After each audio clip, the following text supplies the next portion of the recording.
Hello! In front of me I have Cubot W03 smartwatch, and I'm gonna show you how to change the watch face on this watch. First we need to wake up the screen on our watch, and you can do it by pressing the side button.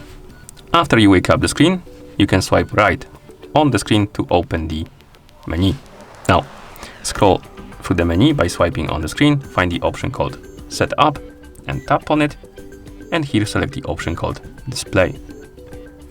And here we have the dial setting, tap on it, and this will open the watch face menu, and we can scroll through this menu through the list of watch faces by swiping left and right on the screen.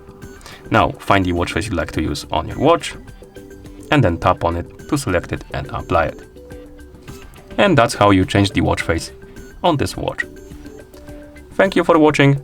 If you found this video helpful, please consider subscribing to our channel and leaving the like on the video.